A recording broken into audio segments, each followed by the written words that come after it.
আজকে আমি তোমাদেরকে ব্রাকাট ব্লাউজের সামনের খাপগুলো কিভাবে তৈরি করতে পারবে সেটা সমস্তটা দেখিয়ে দেব পুরো ভিডিওতে। তো চলো আজকের ভিডিওটা শুরু করা যাক। তো প্রথমেই দেখে নাও ব্লাউজটা কাটিং করার পর এখানে আমি একদিকের পার্টগুলো পুরোটা আলাদা করে নিয়েছি, ডান দিকের পার্ট এবং বাম দিকের পার্ট। এইভাবে তোমরা যদি পার্টগুলো আলাদা করে নাও তাহলে দেখবে সেলাই করার সময় তোমাদের আর গুলিয়ে যাবে না। তো নতুন অবস্থায় অনেক বন্ধুদেরই কিন্তু এই অসুবিধাটা হয়ে থাকে যে সেলাই করার সময় ডান দিকের পার্ট বাম দিকে, বাম দিকের পার্ট ডান দিকে হয়ে যায়। এইভাবে তোমরা যদি আলাদা করে নাও সমস্ত পার্টগুলো তাহলে দেখবে তোমাদের অনেকটা কিন্তু সুবিধা হবে। তো তোমরা প্রথমেই কি করবে, ডান দিকের সমস্ত পার্টগুলো একদিকে করে নেবে এবং বাম দিকের যে পার্টগুলো আছে সেগুলো প্রথমে আলাদা করে নেবে। এইভাবে তোমরা যদি সমস্ত পার্টগুলো প্রথমেই আলাদা করে নাও তাহলে দেখবে তোমাদের সেলাই করার সময় আর পার্টগুলো কিন্তু গুলিয়ে যাবে না। এটা তোমরা মাথায় রাখবে।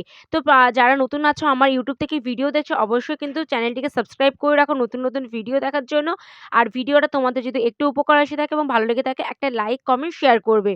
প্রথমেই দেখে নাও এখানে আমাদেরকে প্রথমে খাপটা রেডি করে নিতে হবে। তার জন্য ১ নম্বর পার্ট এবং ২ নম্বর পার্টটা কিন্তু নিয়ে নিয়েছি। তোমরা একটু মাথায় রাখো। তো দেখে নাও নিচের দিকে যে সরু পার্টটা আর ওপর দিকে যে সরু পার্ট সেটা কিন্তু একই দিকে থাকবে এবং নিচের দিকে চওড়া পার্টটা এবং ওপর দিকে যে বড় পার্টটা সেটা কিন্তু একদিকে থাকবে। এটা তোমরা মাথায় রাখবে। এরপর সোজার সঙ্গে সোজা রাখবো। রাখার পর এখানে আমি কিন্তু যেদিকে হুক এবং হুকের ঘর হয় অর্থাৎ ছোট দিক সেই দিক থেকে কিন্তু আমি সেলাইটা করা শুরু করেছি। তো এখানে আমি এখানে আমি 1/2 ইঞ্চির মতো গ্যাপিং দিয়ে পুরোটা কিন্তু সেলাই করে নিচ্ছি। আর সেলাই করার সময় একটা জিনিস তোমরা মাথায় রাখবে, কোনো কাপড় কিন্তু টানা হিচড়া করবে না। আলতো হাতে সেলাই করে নেবে তাহলে দেখবে কাপড় বাড়বে না। যেহেতু কাপড় কাটা হবার পর কিন্তু সেলাই করার সময় একটু যদি টান পড়ে যায় কাপড়টা কিন্তু অনেকটাই আমাদের বেড়ে যেতে পারে। ডবল সেলাই কিন্তু করে নিয়েছি আর অবশ্যই তোমরা ডবল সেলাই করে নেবে। এরপর এখানে মিডিল থেকে ভাঁজ করে নেবার পর এখানে টেকিনের জন্য নিচের দিকে আমি 1/2 ইঞ্চির মতো নিয়েছি। নেবার পর এখানে ওপরে কোণ করে আমি কিন্তু কাপড়টা সেলাইটা পুরো তুলে দিচ্ছি। এটা তোমরা মাথায় রাখবে যেই সেলাইটা আমরা এক্ষুনি করেছি তার উপরে যেন সেলাইটা না যায় টেকিনের। তো টেকিনের সেলাইটা কিন্তু সেই সেলাইয়ের নিচ বরাবরই তোমরা দেবে আর ওপরের দিকে একদম সূচ করে তুলবে। তাহলে দেখবে খাপটা খুবই সুন্দর ভালো হয়। তো দেখতে পাচ্ছ এখানে খাপটা কত সুন্দর রেডি হয়ে গেছে। এরপর এখানে এসপারটা আমাদেরকে জয়েন করে নিতে হবে আর এখানে সমস্ত সেলাই কিন্তু ডাবল সেলাই অবশ্যই করে নেবে। তো দেখে নাও এখানে এসপারটা আমি রেখেছি ঠিক এরকমভাবে। প্রথমে তোমরা একবার দেখে নেবে তোমাদের ঠিকঠাক হচ্ছে কিনা খাপের সাথে। এরপর সোজার সঙ্গে সোজা রাখবো এবং ওপর থেকে নিচের দিকে সেলাইটা করে নেব।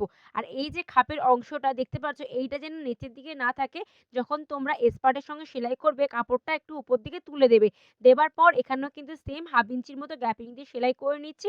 আর কোনো কাপড়ে কিন্তু টানা হিচড়া করে কাজ করবে না, আলতো হাতে কাজ করবে।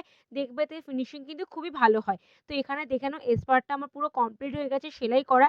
এরপর এখানে বেল্টের যে পার্ট সেটা কিন্তু সেলাই করে নেব। তো বেল্টের দেখবে একদিকে আমাদের বেশি থাকে সেই দিকটাই কিন্তু হুক এবং হুকের ঘরের দিকে নিয়ে নিতে হবে। এরপর এখানে মুখটা একটুখানি বাড়িয়ে রাখবো। মানে বেল্টের যে দেখবেন যে দিকটা আমাদের বাড়া থাকে সেদিকটা একটু সামনের দিকে বাড়িয়ে রেখে এখানে কিন্তু সেলাইটা করে নিচ্ছি। আর সেলাই করার সময় তোমরা এটা একটু মাথায় রাখবে, এই যে টেকিনের অংশটা এই কাপড়টা কি করবে এইরকমভাবে মুড়ে নেবে। মুড়ে নিয়ে এর উপর থেকে কিন্তু সেলাইটা করবে। এইভাবে করলে তোমাদের ফিনিশিংটা কিন্তু খুবই ভালো আসবে। আর এই যে দেখতে পাচ্ছ হুকের মানে এই যে খাপের যে অংশটা এই কাপড়টাও কিন্তু সামনের দিকে আমাদেরকে ঠেলে দিতে হবে যেন উল্টো দিকে যেন না যায় সেলাইটা। এটা তোমরা একটু মাথায় রাখবে। তো দেখে নাও এখানে আমি সমস্ত 1/2 ইঞ্চি বরাবর পুরো রেখে সেলাই করে নিয়েছি। এরপর বেল্টের পাটটা সরিয়ে এখানে চাপ সেলাই দিয়ে দিতে হবে। তো তোমরা চাইলে চাপ সেলাই দিতেও পারো না দিতেও পারো সেটা কোনো ব্যাপার নয়। একটা দেবার পর আরো ২ সুতের মতো গ্যাপিং নিয়ে আরো একটা দিয়ে দেবে। তাহলেই তোমাদের দেখবে সামনের পার্টটা পুরোপুরি রেডি হয়ে যাবে। আরো এক যে পাশ সেটাও কিন্তু সেম ভাবে রেডি করে নেবে। এরপর হুক এবং হুকের ঘরটা রেডি করে নিলেই সামনের পার্টটা পুরো রেডি। তো আশা করছি আজকের ভিডিওটা ভালো লেগেছে এবং অনেক উপকারে আসবে তোমাদের। ভালো লাগলে লাইক, কমেন্ট, শেয়ার করবে। নতুন হয়ে থাকলে অবশ্যই কিন্তু